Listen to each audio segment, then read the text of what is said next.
Welcome, everybody. Welcome. This is my favorite part of a webinar, watching the attendees populate. So glad you could join us. Oh, I see a bunch of folks in here that I know. That's always really nice. Welcome, welcome, everyone. We'll give everybody a minute or so to log on.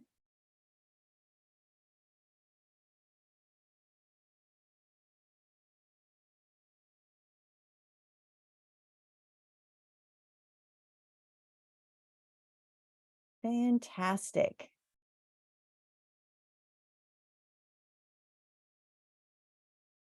If folks want to say hello in the chat, you are most welcome to.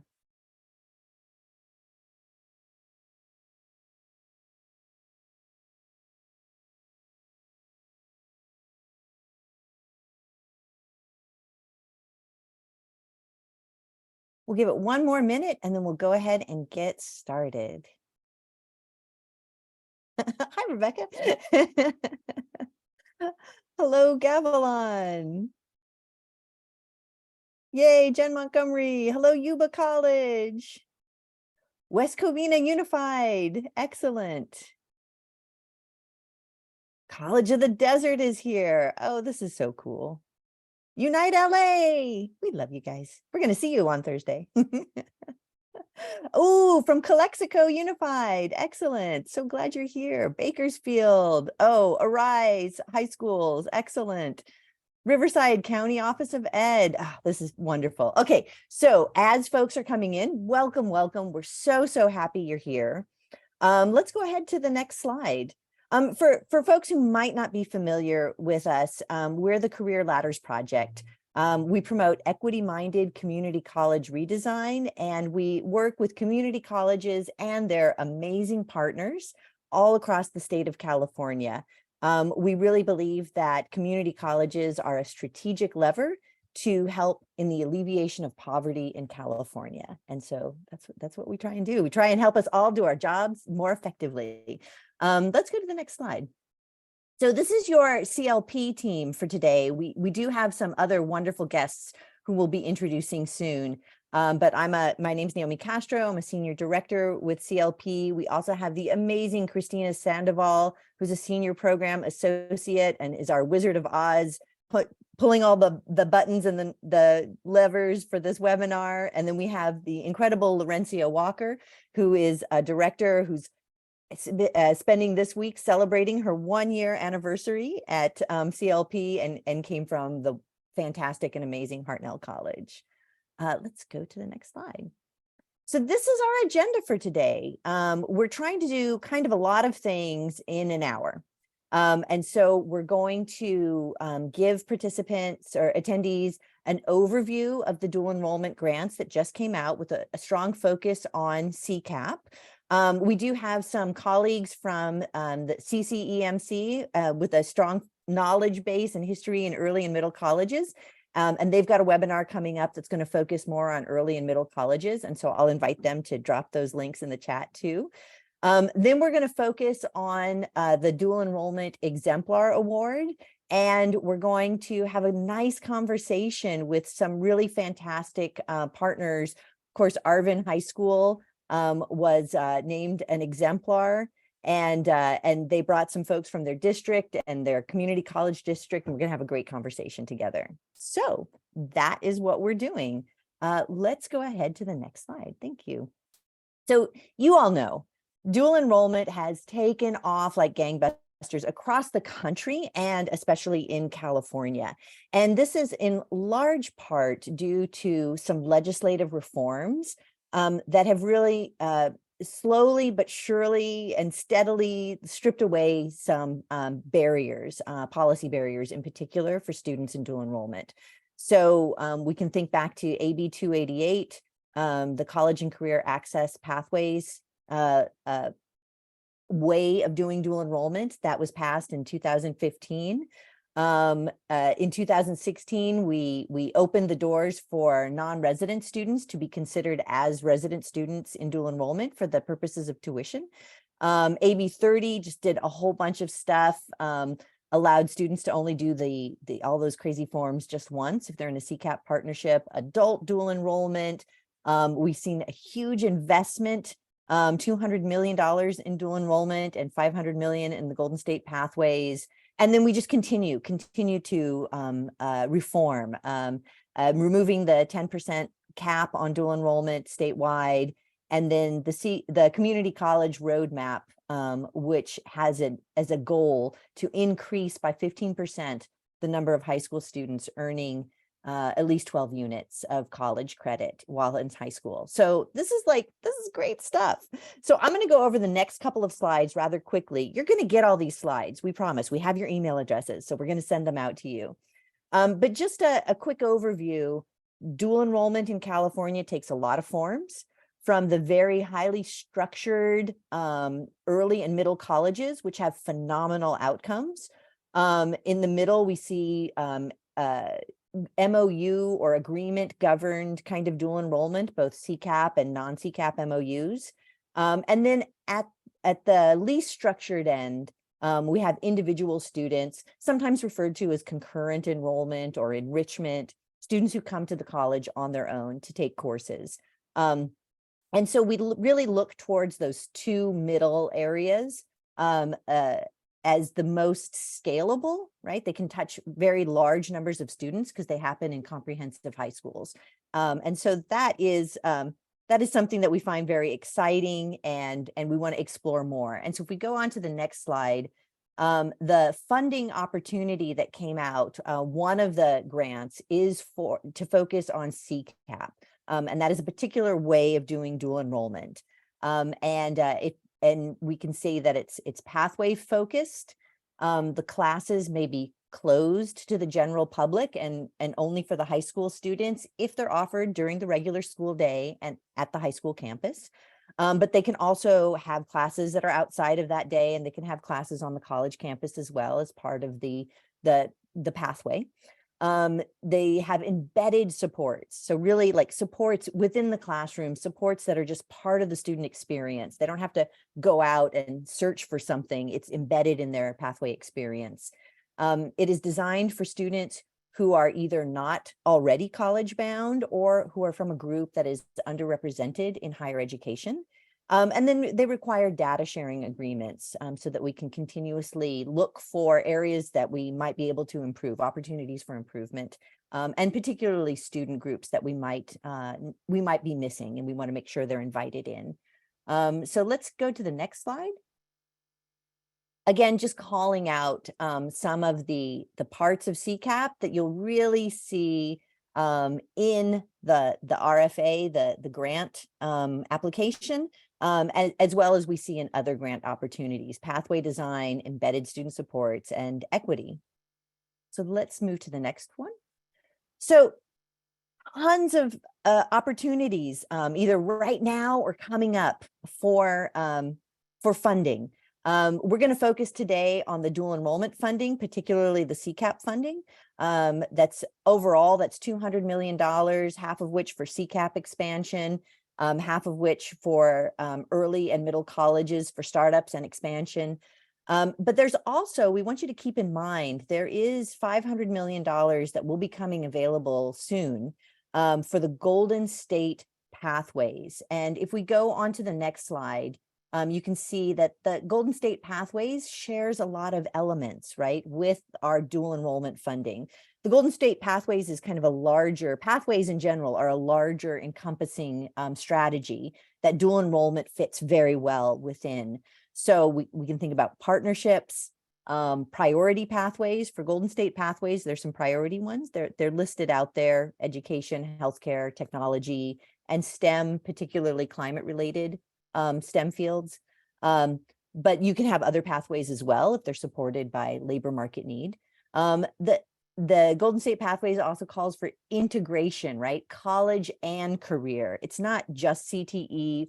It's not just traditional academics. It's not either or, it's both together integrated. And again, 12 units of early college credit.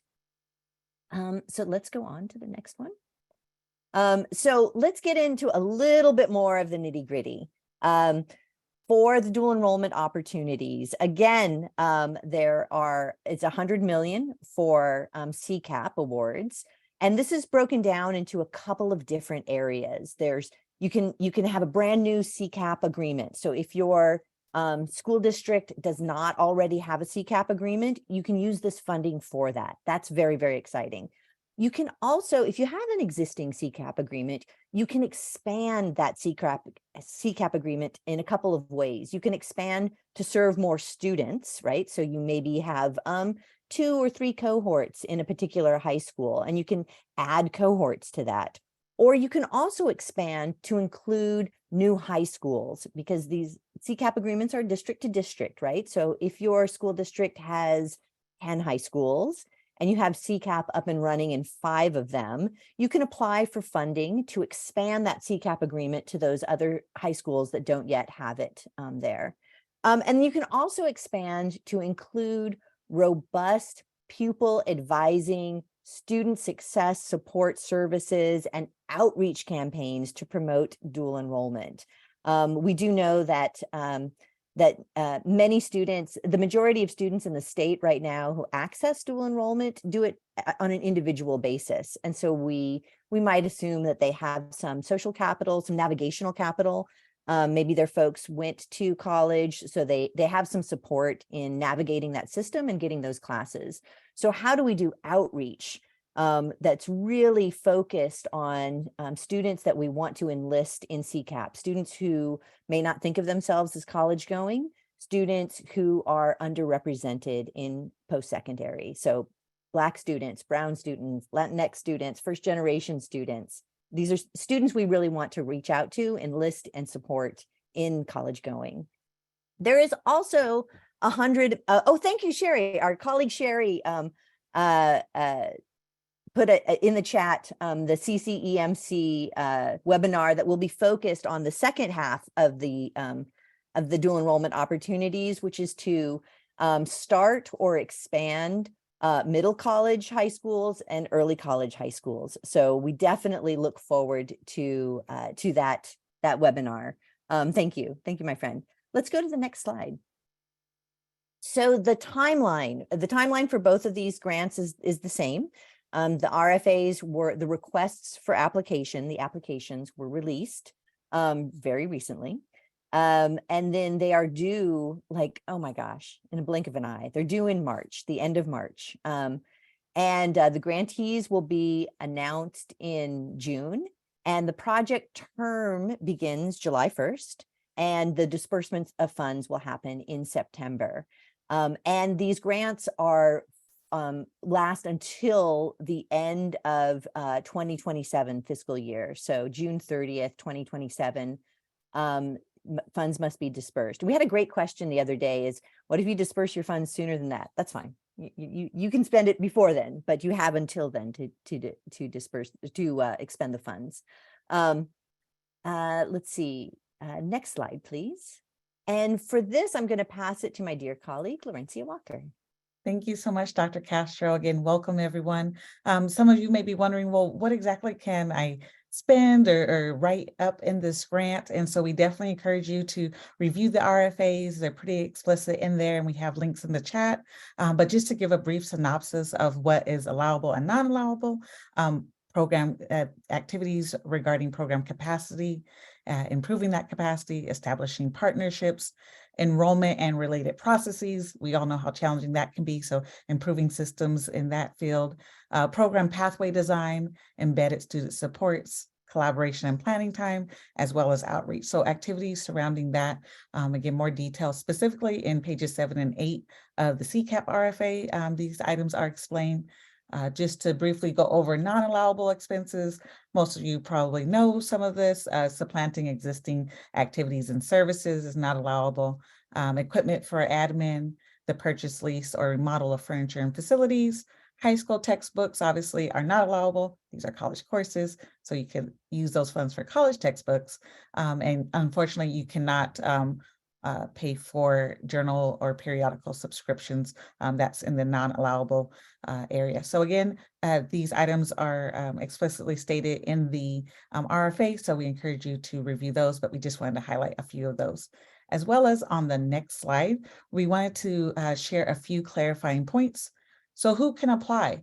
It's stated here that it is in fact LEAs, and in the context of these grant opportunities, LEAs are defined as school districts, charter schools, and county offices of education. How many applications can an LEA submit? An LEA must submit a separate application for each high school. And again, what can we use the funds for? You know, there's different iterations and permutations of different activities that you may be inquiring about. Please refer to that list. And if you have more specific questions, there are 2 email links in which you can ask specific questions of the CDE. So CCAP grants at cde.ca.gov. And then there's also one for the middle college, early college grant opportunity, again, available in those links. And our colleagues at CCMC will have another webinar specifically looking at the middle college, early college opportunity that we encourage you to take advantage of. Laurencia, can we take a pause there? Sure. Our dear colleague, Diane Crum from the California Department of Education is on the webinar. And she actually has a bit of an update on allowable expenses. So if we could go back to the slide on allowable expenses, and if we can allow Diane to speak. Diane, thank you so much for your flexibility and your just coolness on dropping in and addressing the group. Go ahead and unmute and let us know what your update is. Okay, good morning. Can you hear me okay? Because I had to switch over. Okay, great. So I did talk to Pete on Sunday, actually. We were at the Educating for Careers conference, so I was able to have a conversation with him. We have decided, so I know in the webinar on Thursday, we talked about hiring with these funds and said you cannot hire. So we did discuss that because a lot of people said, gave us comments in the chat. You can hire, but it's important to realize that $100,000 for the 4 years is not a lot. Like that's all you would probably be doing between salaries and benefits. And then secondly, this would have to be sustained. One of the questions when you're applying is how do you plan to sustain this grant money? Pete mentioned to me that many times the CDE will give out grants and people use it for something that they can't fund later. And so it's only, for that grant period, and then it no longer continues. So we want to make sure that you're using the money for something that you can sustain after the money is gone. Secondly, Christina, I don't know if you can go back to the also to the slide of the what the grant can be used for, what it can be used for, but the purpose of the grant, because I think that's where it's important to focus on what is the purpose of this grant. So the purpose is to expand to serve more students in a school or expand to a new school in the high school. So for example, somebody asked about transportation. We don't know all your contexts out there. So when you do your budget, it's going to be important to give that justification. So somebody asked about, can we purchase a van with this money? Well, at first it would be like, no, you may not. But if you believe that it's going to expand the number of students in your program, then and you can justify that, then perhaps it will. So a lot of it is going to be tied into your justification, but also go back and look at and I guess ask yourself as you're thinking about ideas on what you can use this money for, is it going to expand pupil advising? Is it going to expand student success support services? Is it going to serve outreach? And we are trying to get we haven't received a lot of money for dual enrollment in a long time. And at the end of this, you are going to report on what you did with this money. So we want to get the most bang for the buck. So that way the legislator will give us more money again, because they'll look at it and say, wow, look how much we increase these dual enrollment programs by using this money in this way. So I hope that clarifies, because I know even on Sunday at the conference, we got a lot of questions on how can we use this money. So my advice is to go back and keep that in mind. We're expanding to serve more students. We're expanding to add new high schools. We're expanding for pupil advising. Keep that in mind as you prepare to what you're going to use these funds for, and make sure you justify how you can sustain this, and also, justify why you think this is going to meet these goals here. Diane, so I hope that helps. Thank you so much for that. We do have a couple of there's been some great questions in the chat, but we have a couple of other slides that Laurencia is going to take us through that might answer some of those. So we'll go ahead with those, and then we'll take another pause. I think we were on slide 15.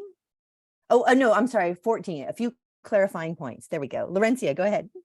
Yes, so again, these are the folks that can apply for the grants, how LEAs are defined in this context. LEAs must submit a separate application for each high school. So I think that may address some of the questions there in the chat.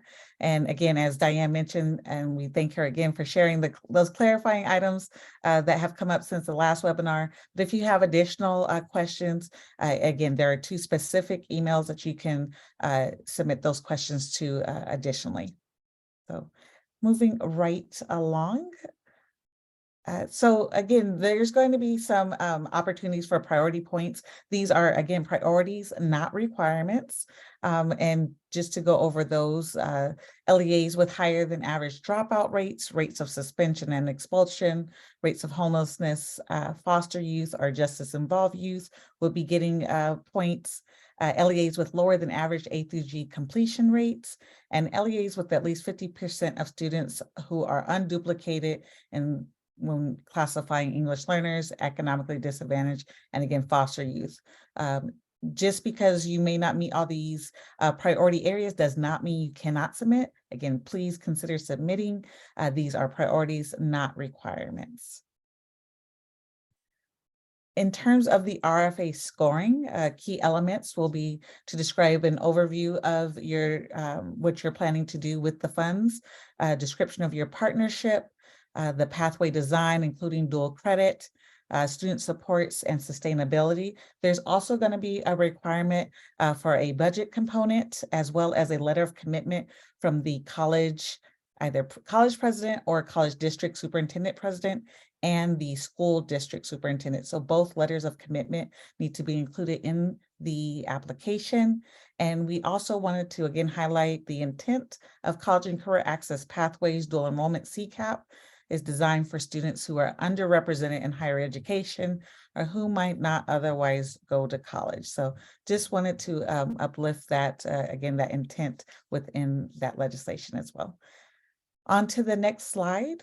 We wanted to, Dr. I'm sorry, Castro, yes. Could we take just a little pause too on the RFA scoring?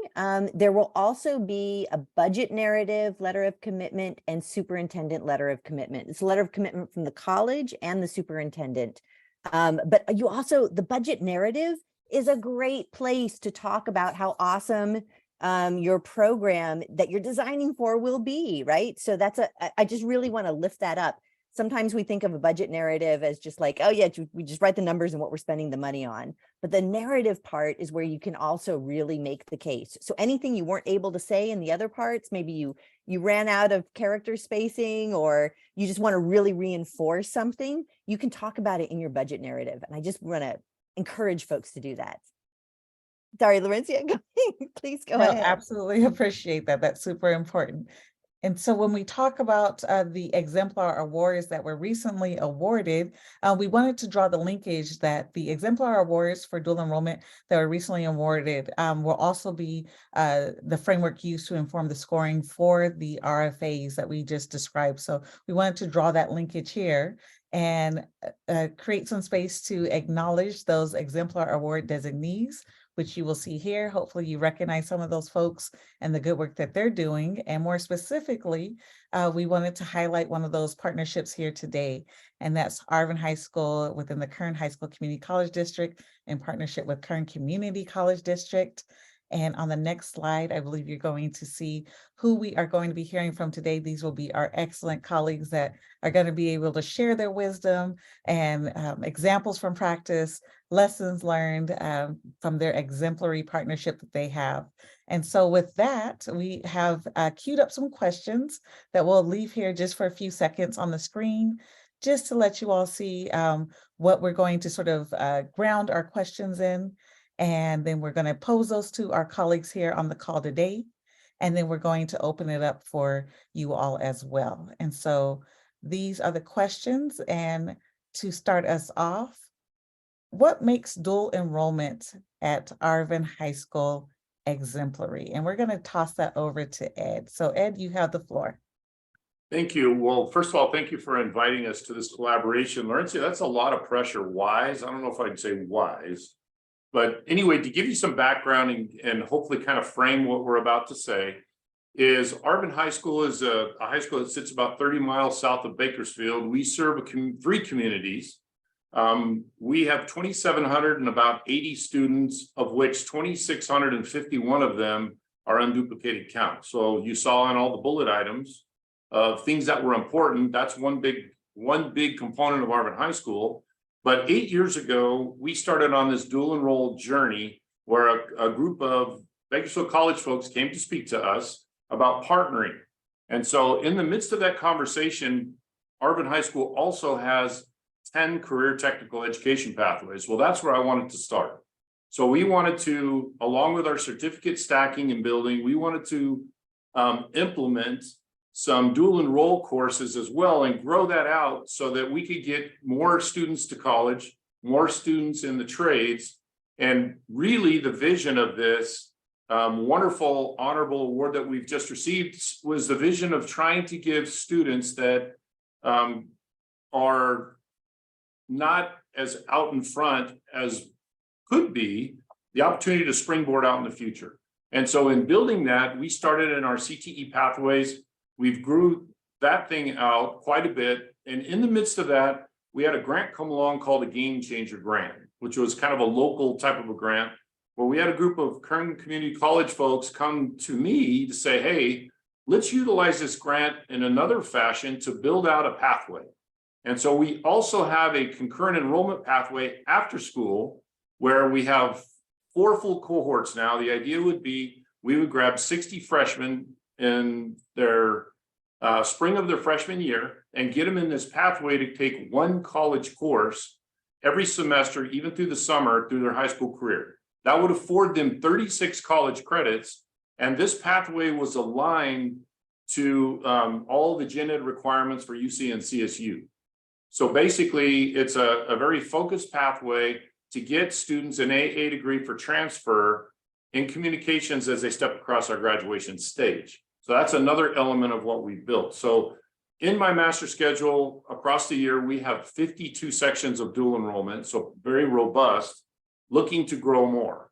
And so in a nutshell, that's kind of what we've really pushed to grow. And the challenges you're going to find is that dual enroll instructor, the one who has the master's degree in the content area, if that is content area, along with being a high school instructor. So lots of challenges. But just to kind of paint a picture of why I think, well, I could sit here for 3 hours to talk to you about why I think Arvin's exemplary, but I appreciate that distinction. But our goal is just to build out a very powerful, robust machine that launches kids out into the future. I have kids that in the last couple of years that are 17 years old at UC Davis with enough credits to be a junior in college as they walk in. And so that's kind of the vision of what we have built here, is powerful opportunities for kids. There are other schools across our county that were on that list that have been there ahead of me that have done a great job of that, as well as pushing them out. But the key magic ingredient, the magic sauce in all of this, is the partnership. Is the Kern Community College. You see Kylie Campbell in the, I'm going to throw her under the bus in front of everybody, but she's like family. There's been some wonderful partners along the way. Abel Guzman, Jesse Oropesa, and the name and the list goes on and on. But one of the main reasons why I think the state recognized us through this rubric that Laurencia was explaining is we check a lot of boxes with unduplicated count, with grad rates, with, well, COVID helped everybody's grad rate as far as grants because it dropped it a little bit. But as far as the school itself goes, we're I guess you would call us an underserved community that's very large. And so that's been our vision, is to build that out to give opportunity to all students. So you can be a early college pathway kid. You can jump into one of our 10 CTE pathways and certificate stack to walk right on into industry, or build enough college credits to keep going. And so that's kind of been the vision, and why, in my opinion, we are an exemplary school. If people want to recognize folks, I just want to get more kids in the pathway, and I need more teachers that have that master's degree. So if you guys folks want to share, please do. But in part of that, and I'm going to end with saying this because I know we're on a time frame here, but part of this was the application process. And instrumental in that process for Arvin High School was our assistant principal of instruction, Dr. Gabriel Ramirez, who's in here. I'm going to give him an opportunity to talk to you a little bit about that. In his partnership with Sid Peterson at the district level, is that application process was kind of vetted between the two of those. And so with that, thank you for having me speak. I can do this all day, but I'm going to be quiet and I'm going to let you guys take over. Thank you, Mr. Watts.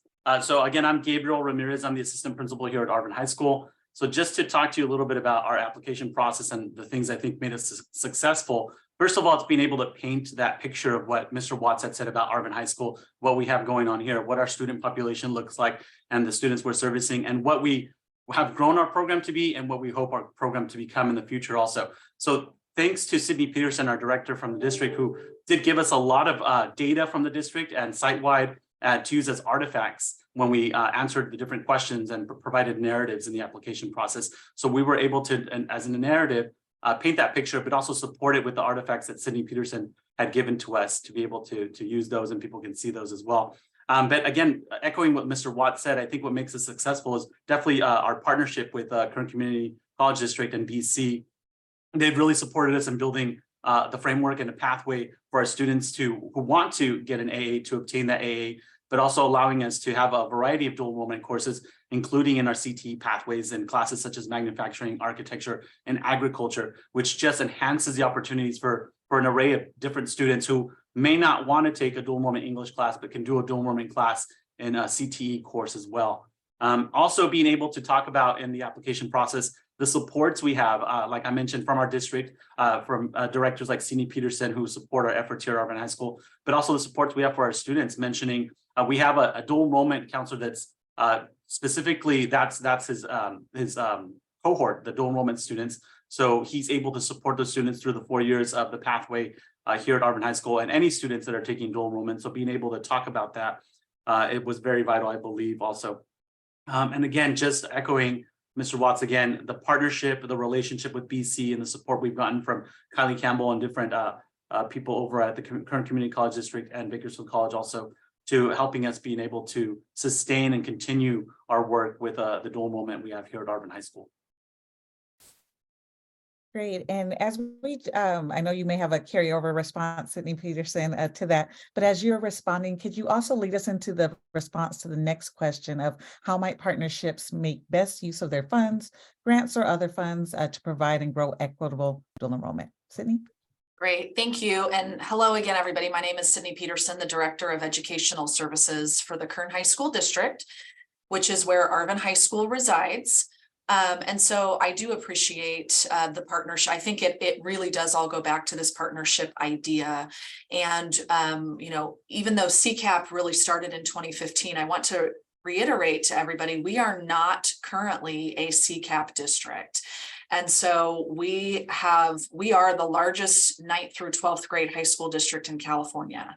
We have 42,000 students that we serve. And we are just growing every day. Arvin is one of our larger high schools. I think it's in the top 3, but we have 19 comprehensive sites. We have 5 continuation sites. We have 1 charter school. We've got a very robust ROP program with 2 different sites and 2 different locations that are also offering dual enrollment and concurrent opportunities. So what we've been able to do, even being a non-CCAP school, has been pretty impressive. And it's a lot of it has to do with just those initial developments and being willing to have those conversations with not only the community college, but looking at what the labor market really dictates. And so when you start entering into these partnerships, a lot of it's going to be having those conversations about what do our kids need? And then how can the high schools support what the colleges are seeing? And so if the colleges, for example, are seeing a significant increase, or if in your particular area, you have industrial automation, for example, that's one that's been huge for us. If that is a big need in the labor market, that's an area that you can really leverage the resources that you get. So it's not about entering into some of these grants or working with the funding that you have and just throwing everything at the wall and hoping it sticks. It really does need to be pretty strategic. And I would say that starting small, kind of like what Ed did, he started small. He didn't try to get 52 sections the first year. He really said CTE is where it's at. I've got to start there and then let it expand kind of organically. I think that's really the important part about, especially if you're a particular district that's doing a brand new program and you've never done this before and you don't have any real reference point for dual enrollment. The first piece is going to be connecting with your local community college or university, and then using those conversations to think, where can we start small that will benefit the kids for when they matriculate? And then build it off of that. Use that to leverage what you need to do.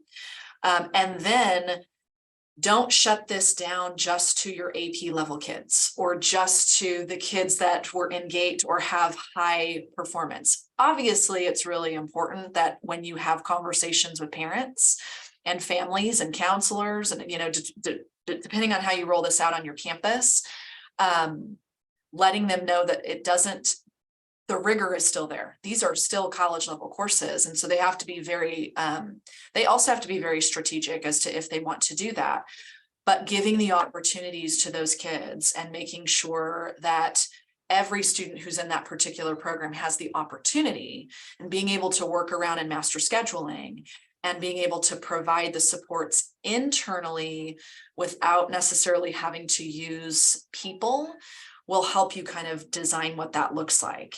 And, first step, as Ed mentioned, what teachers on your high school campus are even qualified to do this? Because if you have a robust number of teachers that already have master's degrees in English, for example, you can tap into that resource really quickly. And that's a no cost question. That doesn't require any cost at all. You just move forward with it. And so those are some of the things that you can do, but you want to start that conversation and you really want to create an action plan before you just lead into it and start small, but get those partnerships involved in trying to grow that piece. And, in our district, as I said, we have 19 comprehensives, we've got 5 continuations. Everybody has some level of dual enrollment on their campus. That's one of the crazy things about our district is everybody has some level. Arvin's is very developed. We have another school that's trying to get there. We've got some schools that maybe only have, a handful. They might have 8 to 10 sections that they offer and anything in between. And I think that that's okay, because it gives us the opportunities then, if you kind of look at that third question, which is really getting into what advice do you have? Look at what you've got going on here. Allow each school site to kind of develop what their plan is. For us, our school sites have a lot of autonomy because our county is so large. And so what's good for Arvin may not be the target audience for one of our other school sites. And so working with your principals and working with those individuals is also really important.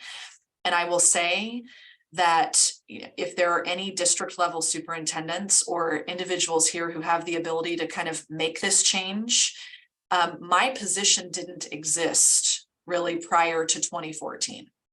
And it was the vision of our assistant superintendent, Dr. Dean McGee, who realized we've got to invest. And so it's matching.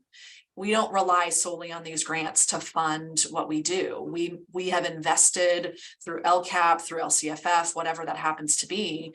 We've invested in putting the people in place. But my job is very heavily based on a district level organization of dual enrollment for our district. That did not happen, 7 or 8 years ago. And so this particular position was also part of instruction. And so there just wasn't the amount of devotion needed to really help it layer out.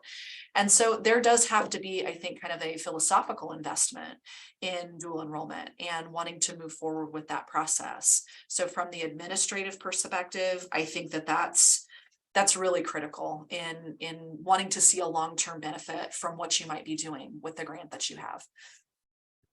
Thank you so much. And just to summarize what we're hearing across all of our folks that we've heard thus far, we're talking about intentional design, embedded supports, and equitable expansion and growth, and really knowing your students and who you're serving and how you can really establish those partnerships with your higher education institution to create these opportunities.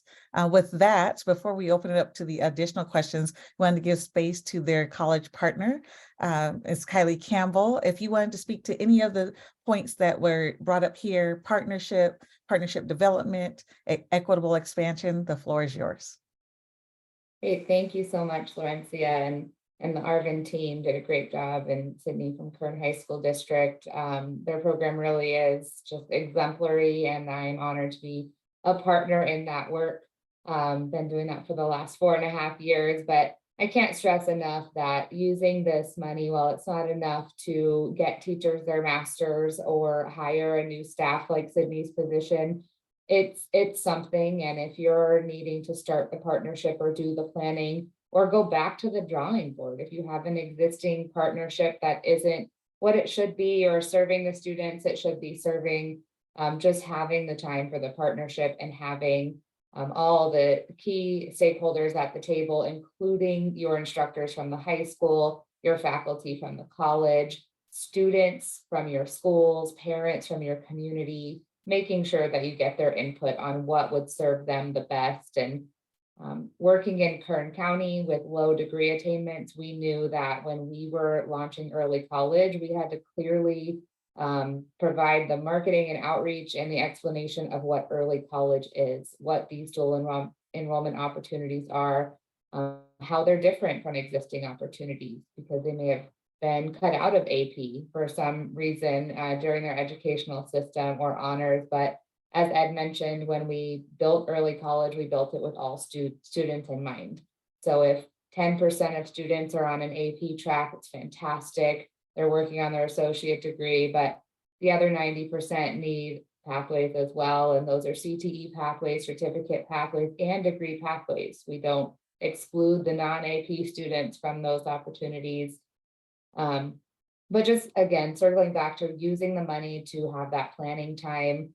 The student supports would be another suggestion that I have as you build these. Some of the positions you may be able to help support are, if the college has tutoring already, you may be able to partner with your partner on providing for some part of a tutor, a part-time tutor, or someone to be at the high school with your students. I've seen that be a great partnership that supports the students, and anything you can do in getting college staff to the high school site, advisors, tutors, peer mentors, whoever that is, to make your students feel included. So that's all I really have to add. I'm happy to support high schools and colleges. I know sometimes the question is, I don't know how to reach my college or who do I speak with, but if I can help navigate that in any way, please feel free to reach out. I'll put my email in the chat, and the CLP team knows how to reach me as well. But yeah, thank you, Arvin, and thank you, CLP, for having me. Thank you, Kylie. Ed, yes, please. I just wanted to for those that are brand new to this process, part of the magic that made this happen is and I'm not going to use any weird analogies much, I promise. but it's kind of the courtship before the marriage kind of a thing. You need to really know about each side, because what you're going to find is the systems are diametrically different in a lot of aspects. So a high school district and a Kern Community College District, the way that they do business, when you first begin to get in this partnership, the conversations have to be very close with each other. The vision has to be clear, to the extent where the genius of Dr. Dean McGee at Kern High School District and Sonia Christian at the Kern Community College District is we had a collaboration where we took 2 teams and flew to Oregon, because Oregon had this on the ground and established and had a powerful dual enroll experience going on. And with the 2 sides, we went to go look and did feedback and cross collaborating to be able to get on our feet with this relationship, to meet in the middle on a compromise, to figure out how we're going to do business. It's not just magic that happens. We're 8 years in the running here to get where we are. And now we're real greedy, wanting to make this thing explode. But the partnership, I can't stress enough, your human capital, the people. It's the people in the organization that have the same shared vision. And that's been the passion that's driven this machine for 8 years, both sides of the fence. And we're not both sides anymore, we're one. We're all one big happy family here that create this, but that's going to be the challenge of those brand new people to this journey. And so I would encourage you to reach out to Kylie. That was chicken. Sorry, Kylie. To reach out if you need some guidance, collaborate. If we can help you, let us know. But under the umbrella of advice, that's what's kept us going. Is you're going to have moments and days that are going to be challenging, but if your vision's straight and you work with folks, you work through all of that. And now we're fine. And there's still challenges, but we are all on the same team.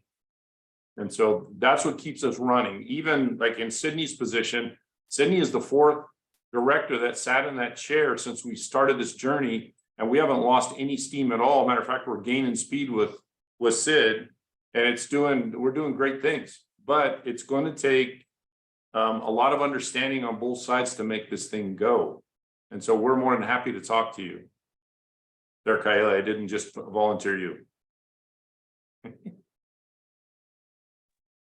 Excellent. Thank you so much for that. And I think at this point, we're going to take some questions from the audience. Christina, Dr. Castro, any questions we want to queue up for our audience here, our speakers? We do have 2. I'll start off with one. Does Arvin still have AP classes? If so, what is the pushback from AP staff? Wow, that's a loaded question. Now I'm gonna get myself in trouble because this is being recorded, right? Philosophically for ed, dual enroll all the way if I could. Every single course, because the challenges with AP credit on the back end for kids admitting into school when you have college credit in your hand, I won't be judgmental there. However, I haven't had any pushback from AP teachers. Now, I've had a couple where I converted AP to dual enrollment, but again, that's a magic of relationship, just talking to them and helping them understand the power of, and at that point, they're good. And so we basically, for us in our master schedule, we've switched out the AP course and made it an honors course, so the kids still get the grade bump. So they don't lose any steam on the high school side of the fence, but they're gaining college credit. And so I haven't struggled talking to teachers at all about this. And the other ones, because I'm a sarcastic individual, if there's a AP teacher who is pushing against it, I tell them, get a master's and we'll fix it. So if the AP part, Gabe, and I was going to add, and that's basically what's happened. We had like courses like AP US History, AP Euro or World. But once our history teachers got that master's degree, they were able to take on the dual enrollment US history and dual enrollment world history courses. So we did, as Mr. Watts said, flip those. But yeah, we still do have some AP courses on campus, like calculus, AP computer science, principles. So we still have some of those available for students as well. And I would say too, you don't want to always just abandon the AP ship, because you may not, as Ed has mentioned, or even in the partnerships that you forge, you may not be able to offer every single course as a dual enrollment version. And even if you're able to do, like, we have a couple of models in some of our programs where we have some co-teaching that goes on with a BC instructor and the instructor in the room, that may still not work. And so still being able to provide those opportunities is important, but I think it truly is. It's a nuanced conversation, and you really you won't win everybody over in the AP conversation. And so the nuance is just how you on the school site, really. And I've even had some conversations with principals about what's the benefit? Why should I do this? We've done AP for so long, or it's what my parents expect. And so those conversations can more rest in what I would say is kind of the equitable opportunity that a student has in dual enrollment versus AP. AP is based on a single test at the end of that year, whereas the dual enrollment program is through a vetted teacher. The coursework is vetted. There's collaboration and communication throughout that particular semester. And when the student gets the grade that they earn at the end, that is a college grade that is transferable for the most part, whereas AP is not a guarantee. And so those have been some talking points that I've used to try to help people just kind of navigate the direction they still want to go. But ultimately, I let them make that decision, but it's helpful in going through that process. How do you handle augmentation for dual enrollment courses?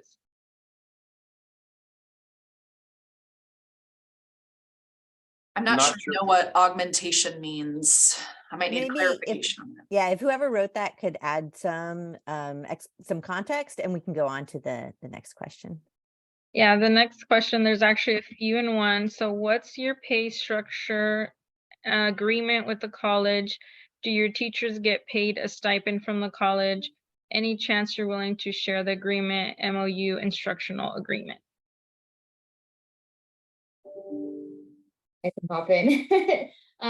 So I don't want to speak for Sydney, but I know that they do provide hourly stipends to their teachers for syllabus creation, attending orientations, meetings, and collaborations with our department, which is very, very important, something that would be great to use this funding for. I learned coming from the high school to the college, don't plan a course without instructors and faculty from both sides there. Because one will have hurt feelings about it. So Sydney does a great job with reimbursing her instructors through those stipends. As far as our MOU instructional agreements, I did share a link in the chat just now. We have all of those templates up and are more than happy to share. That's why they're on the website. These are non-CCAP MOUs. But again, in thinking about this award and the CCAP agreements and how AB 102 has impacted the legislation changes, I do encourage CCAP agreements as well. We also, you'll read in the MOU, something unique in our partnership and something that adds to the strength of our partnership is that we do provide a reimbursement to our high school districts when their instructors are assigned to the college courses. So the college is not paying the instructors, but we have a reimbursement model, which is laid out in our MOU that's on that website. And we provide that compensation to the district. And then they use that as they see fit for their stipends or supplies or whatever's necessary. Someone has added, did Brian's question get answered regarding how to expand pupil advising and student supports without human capital? What would that look like? So I could probably, just thinking kind of from the school site perspective, I was on a school site last year. So I think that you could probably use some of these grants to leverage your existing maybe counseling team. So for example, Arvin has an existing counselor that was not hired through any of these grants. It was just someone that was already part of our system that they then decided to dedicate as their dual enrollment counselor. And so that person without needing to use any additional funding, provides advising and support for our dual enrollment and our concurrent enrollment students. And so that individual also work with the college counseling team if there's ever any questions, but that did not require an addition of a body. What it does require, and it kind of goes back to what I mentioned before, is it requires a commitment to kind of shifting what some of your expectations are with the people that are on your campus or even within your district. And so it may just mean, and you know, I can't speak to what your union requirements might be or contractual issues. So you obviously have to work through that, but it allows them to be very flexible and use existing resources. And then you could use this funding maybe to increase, you know, mailers. So if you wanted to send mailers home, you could use the funding for that. You could use the funding to do, maybe if you wanted to use an hour or two in the evenings to have your person come back that's already on your payroll, but you're only paying them an hourly rate, you're not having to actually hire and pay benefits. And I think that's a critical issue that can be very tricky unless you're pulling multiple pots and you have a commitment that goes beyond what you've got. And I'd like to just add in there's an amazing program in California. And of course, I can't remember the name. I'm sure one of my colleagues will pop it into the chat, where community college students, university students have access to career aligned funding for jobs. And so that's funding that is not part of these grants that you can work with your college to have students, or even students who are on more traditional work study programs, to have them hired through those funds and act as embedded tutors, but not just tutors, as mentors. I know that Berkeley City College does a really great work with the Puente program, and they have Puente students who are mentors for dual enrollment students. So there's a lot of other kind of, I don't want to say they're untapped, but there's a lot of other funds out there that provide support for college students that could be used to support these younger college students if we kind of align and point all these funds in the same direction. I'd like to add, if I could, to what Sid said, one of the key elements for us too in growing ours out is Bakersfield College was wonderful about providing a counselor to us as well. At one point, we had a designated room for that counselor on our campus to work in conjunction with our counseling team at the time, because I didn't have the designated counselor when we first started. And that's evolved across the iterations of what we're doing, because we're constantly moving and morphing. But we still do have access. So that collaboration happens several times a week. We don't necessarily at the moment have somebody parked on our campus, but we do now have in our model a very close collaboration. So the two counselors are working instrumentally together to say, hey, Ed, have you ever thought of this? So they've got these really cool things where we're morphing and moving our program to really innovate out of the box. But to the question about supports, we have two counselors, and the rest of our counseling team helps in those key times when we're trying to get kids onboarded, get the application process in place and all of that. So our partners have been great about providing support with counselor as well. Great, thank you so much, Ed. And I know we have a few other questions, and we'll try to send out responses to those when we send out the recording as well. But to continue the conversation, we definitely encourage you all to join our hosted Basecamp, which is a virtual platform. We'll put the link in the chat, and we'll also include that, how you can get connected to that in the follow-up email. Here's our contact information. And I want to give the floor to Kylie real quickly to do another announcement.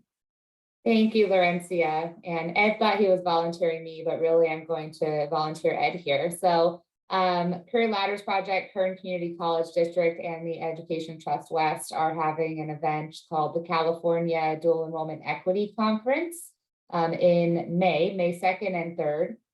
And the link didn't work there, but we'll get that fixed. Naomi is going to drop the link in the chat, and we will have amazing speakers, including Dr. Sonia Christian, who was the college president, then Kern Community College Chancellor, who oversaw the growth of early college and the equitable expansion in Kern County. She's also our newly appointed California Community College I'm blanking Chancellor's office. She's the Chancellor for all California community colleges. So we're very excited to have her speak. We will have speakers from other colleges who are doing exemplary work and providing equitable dual enrollment.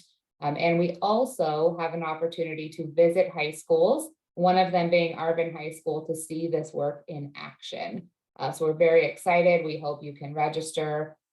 Please bring a team. If you're a high school, bring your college. And if you're a college, bring your high schools, because we are making an action plan for equity. And it is important that your partners are with you. If they don't show up and don't want to show up, let us know. We'll help you with that too. So we hope to see you there. And thank you again, CLP, for having us. Great. Thank you, everyone. Have a great day. Thank you for joining us.